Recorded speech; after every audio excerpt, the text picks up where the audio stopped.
ready to roll back restrictions? We have to rethink the dial and rethink about what prevalence of disease. The state says the data's clear. Cases are still going down in Colorado. But is it enough to ease things back to normal? It makes sense that we would see a loosening up on restrictions. Plus new rules at airports for people not wearing masks. And honoring Black history in Colorado. Safe places, peaceable places where Black men and women could stay. What's being done right now to protect historic buildings and the stories they hold? All right, we begin at 5 with some breaking news. A packed Denver bar now voluntarily closing. Denver7 was first to bring you these videos last night. They weren't taken before the pandemic. They were from this past Saturday night at the Grizzly Rose bar. And now to this. This is now what greets people at the door. The sign says, in accordance with the state and Tri-County Health, the bar will temporarily close, effective immediately. And Tri-County Health just wrapped up a press conference. Ivan Rodriguez was there at that news conference. And Ivan, it was the owner who decided the Grizzly Rose should just shut down.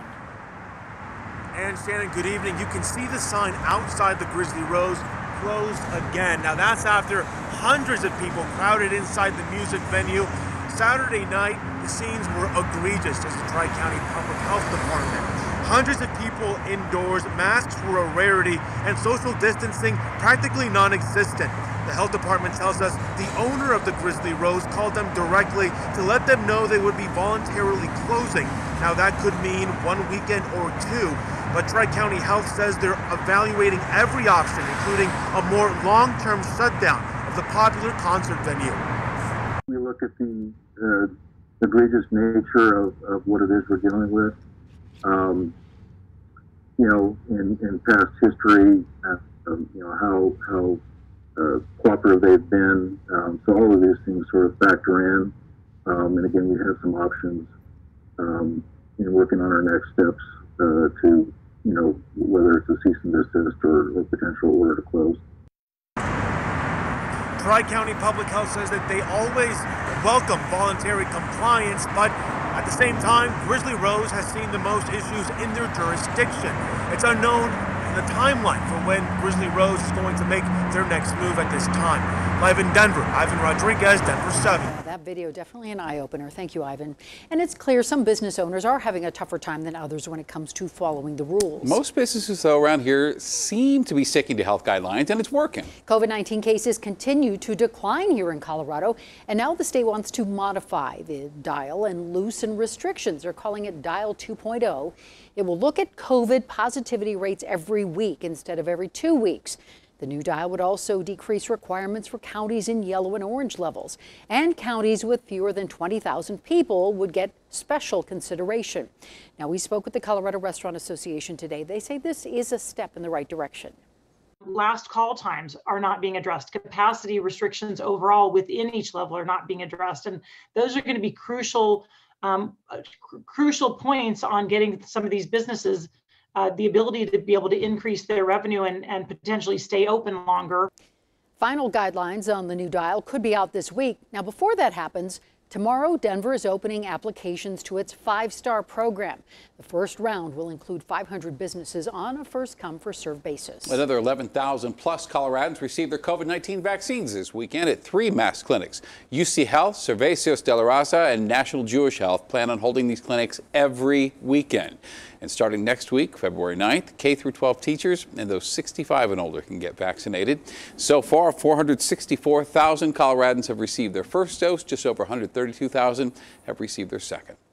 Well, a new federal mandate goes in place tonight that requires masks to be worn while using any form of public transportation. That could be trains, ride shares, airplanes.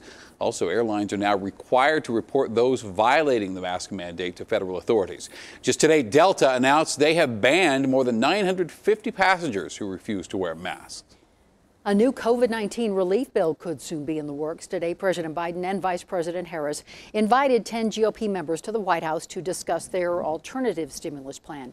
Now, Republicans presented President Biden with a $618 billion bill, which is much smaller compared to his $1.9 trillion plan. Also, Biden's plan includes $1,400 stimulus checks for most people. This GOP bill suggests $1,000 checks, which would mostly go to people earning up to $40,000 a year. We are now 1 week from former President Trump's impeachment trial. And just last night, it was announced that 5 of his attorneys stepped down off the legal team. 2 new lawyers have agreed to represent him. The trial is expected to start February 8th. And this Wednesday, the House Rules Committee will vote on a resolution to expel Representative Marjorie Taylor Greene from her current House committees. Last week, the Republican from Georgia was given seats on both the House Budget and House Education committees. Now, Greene has a long history of pushing conspiracy theories, and today she tweeted, "This is all just a smear campaign." House Minority Leader Kevin McCarthy was supposed to have a conversation with Greene this week. Meanwhile, Greene says she plans to meet with former President Trump, and she says she has his full support. Well, the Black Lives Matter movement has been nominated for the 2021 Nobel Peace Prize. The nomination made over the weekend praising Black Lives Matter for bringing a new awareness to racial justice. Well, the first day of February, of course, marks the first day of Black History Month. And right now, people are working to protect buildings in our state that connect local Black families and Black stories. And Denver7's Micah Smith shows us how they're making sure generations of stories and pride aren't lost to gentrification. Around each corner of the 100-year-old Shorter Community AME Church building, there are stories and connections to the past that hang in the air like musical notes. Shorter served as a spiritual home and meeting place for Black Coloradans during a time when white establishments rejected and sometimes abused them. But this place and all of that history were nearly lost to time. There were nothing but pigeons and mice. World-renowned dancer Cleo Parker Robinson, with the help of several community members, saved it, breathing new life into the old building by choosing to locate her theater here. There was light already here, and so it was easy for us to illuminate that light. But what happens when there's no one to shine that light, and places with deep historical connections to the Black community go unrecognized? Some of them are now parking lots, some of them are completely different buildings. And the stories that are locked inside are demolished with them. Catherine Stroh, the executive director of the Colorado Historical Foundation, says the foundation is on a mission to capture Black American stories and connect them to places where they happened, especially during the segregation era. We received 3 grants from the History Colorado State Historical Fund to kind of fill in some gaps for underrepresented communities' history in Colorado. We didn't have a solid documentation of where all those sites existed. So we have found over 270 sites in Colorado that took it upon themselves to list themselves in the Green Books as safe places, peaceable places where Black men and women could stay. One of those sites is 1514 Blake Street in Denver. Now Hapa Sushi, it was once the People's Restaurant owned by Barney Ford, an escaped slave who became a successful businessman in Denver and the first Black business owner in Breckenridge. Fortunately, someone has captured that history. A lot of times the everyday life of people, no matter what color their skin was, it's overlooked. And unfortunately for non-white people, I think even more so. Our lives' passion is the acquisition and preservation and keeping of this history. Jamaica Lewis, senior librarian at Blair Caldwell African American Research Library, has been working to preserve local stories and items as well. The library recently received a grant to preserve 11 of their most popular collections. I think one of the most memorable things that I've come across is a letter written by Dr. Martin Luther King Jr., written to a community member here in Denver. And that person was asking for help with coordinating some things for Lincoln Hills. Lincoln Hills was a resort in Gilpin County and one of the only places Black travelers could stay while in Colorado. As the country began to integrate, the site was no longer needed and closed for a while. Today, it serves as a camp for kids from marginalized communities. When you're talking about history or a really good story, you want to give people a sense of the setting. What was it like to be there? And you don't get that if the place is gone. Thankfully, Lincoln Hills, the People's Restaurant, and Shorter's old building are still standing.